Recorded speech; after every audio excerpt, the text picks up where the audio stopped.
지난해에 각종 특례들 막 나오면서 젊은 친구들이 또 집들 샀죠. 맞습니다. 네. 쉽게 말해서 대출을 해서 집을 샀는데 네. 사실은 저는 좋은 선택은 아니었다고 생각합니다. 네. 2026년 초에도 계속 내려갈 것이냐.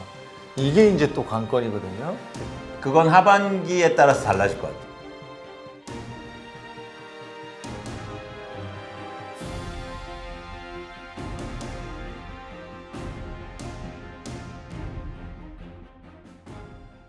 저희가 광수 교수님 모시고 부동산 샅샅이 한번 뒤져보도록 하겠습니다. 그리고 저희 내용 마음에 드시면 구독, 좋아요 눌러주시고요. 또 탐나는 일상 쇼핑몰이 있거든요. 거기 실속 아이템도 도움이 되시는 게 있으니까 한번 방문해 주시기 바랍니다. 부동산 시장을 2025년 부동산 시장 한마디로 정리하자면 어떨까요? 그러니까 저는 시장을 전망하는 네. 일을 하니까 시장을 전망하는 입장에서는 하반기로 갈수록 가격의 하락폭이 좀 커질 수 있다라고 판단하고 있습니다. 네. 그래서 그 원인은 뭐냐? 네. 뭐 차츰 말씀드리겠지만 수요가 감소하는 가운데 하반기부터 매물이 많이 증가할 가능성이 높아 보여요. 그래서 그렇게 되면 살 사람은 없는데 파는 사람들이 많아지면 가격 하락폭이 좀 커질 수 있죠. 네. 근데 전반적으로는 그렇게 될 것 같다는 말씀이신데 특정 지역 이번에 그 토지거래 허가제가 풀린 지역들 있잖아요. 뭐 대치라든지 뭐 몇 개 지역 예. 이런 데는 막 호가가 막 올라가더라고요 지금. 이제 관건은 뭐냐면 네. 그 호가는 올라가는데 그게 거래가 되느냐는 거죠. 그러니까 과연 그게 거래가 될지는 좀 지켜봐야 되고 사실은 토지거래 허가를 해제했다는 건 뭐냐면 일종의 갭 투자가 가능한 쪽으로 네, 간다는 그렇죠. 거잖아요. 네. 근데 지금 전세를 쉽게 말해서 끼고 살 수요가 얼마나 될까 이제 계속 줄고 있거든요. 그런 차원에서 한번 지켜볼 필요가 있지만 전망을 하면 수요가 여기서 붙기에는 어렵다. 그래서 호가는 올라가지만 그렇게 되면 어떻게 되냐면 거래량이 줄 거예요. 거래가 안 되는 거죠. 그러니까 가격은 쉽게 말해서 호가는 막 올라가는데 살 사람은 없어지면 거래량이 더 주는 현상이 나타나지 않을까 전망을 하고 있습니다. 지금 호가는 허상일 수 있다. 그렇죠. 그러니까 최근에 보면 서울에 이렇게 아파트 지수가 발표되잖아요. 네. 근데 지수가 다시 뭐 5주차 동안 빠지다가 다시 오른다는 얘기가 있어요. 네. 근데 그 지수가 어디에 기반하냐면 호가에 기반하고 한국부동산원이 발표하는 자료에도 보면 가격이 오른다가 아니라 거래 가능 가격이 오른다고 합니다. 그러니까 이게 뭐냐면 말씀하신 것처럼 호가가 오른다는 얘기인데 이건 사실 거래 가격으로 볼 수 없죠. 지금 남아있는 토지거래 허가구역은 어디 있습니까?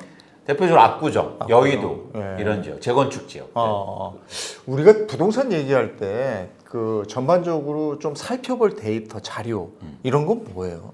부동산 시장을 볼 때 네. 가장 중요한 데이터는 일반적으로 이제 사람들이 그 가격을 보죠. 네. 그래서 가격이 올랐냐, 뭐 가격 지수가 올랐냐, 실거래가가 올랐냐 이런 걸 주로 보지만 그것도 중요합니다. 근데 같이 보셔야 될 건 뭐냐면 거래량이에요.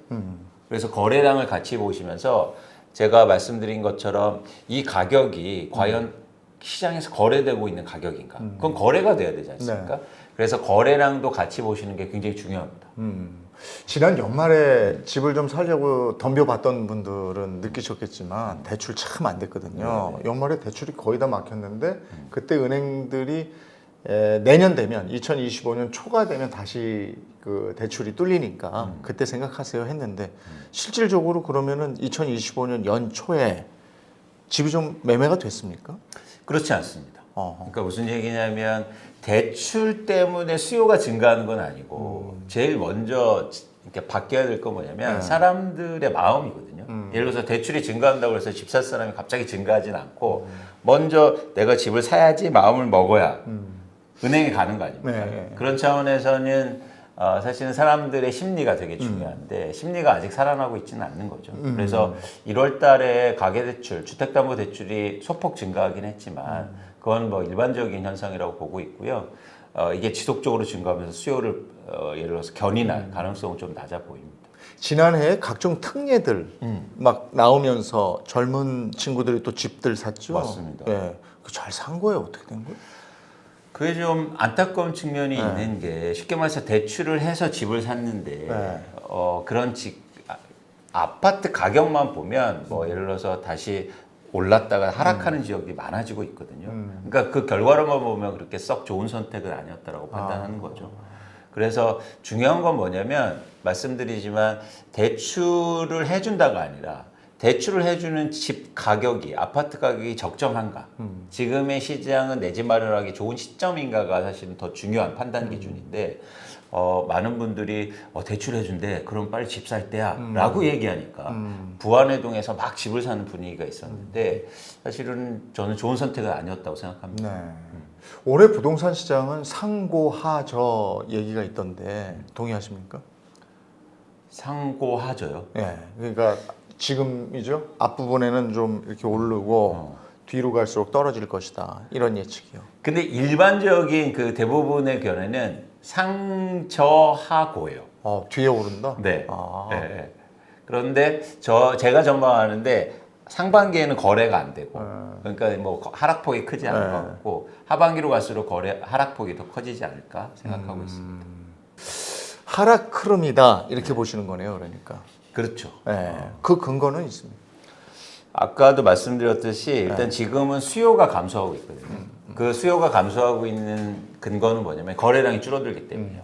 서울의 아파트 거래량만 보면 지난해 7월, 8월에 거의 8천 건, 9천 건 됐었는데 지금 2천 건으로 줄어든 상황입니다. 그래서 거래량이 줄고 있다는 건 수요가 감소하고 있다는 가장 강력한 근거고요. 네. 그래서 수요가 이제 줄어들고 있는데 상반기에는 수요가 계속 줄어들 겁니다. 근데 수요가 줄어든다고 해서 가격이 떨어지진 않아요. 왜냐면 살 사람이 없다고 그래서 네. 가격이 막 폭락하거나 이러진 않거든요. 단기로 보면. 그러면 이제 어떻게 가격 변화가 일어나냐면 파는 사람들이 늘어나야죠. 근데 하반기로 갈수록 매도 물량이 증가할 가능성이 높고 이미 매도 물량이 증가하고 있습니다. 네. 그래서 올해 지금 2월인데 서울의 아파트 매도 물량이 거의 9만 건까지 올라왔거든요. 최근 1년간 거의 한 20% 정도 증가하는 규모고 이렇게 매도 물량이 계속 증가하면 어떻게 될까요?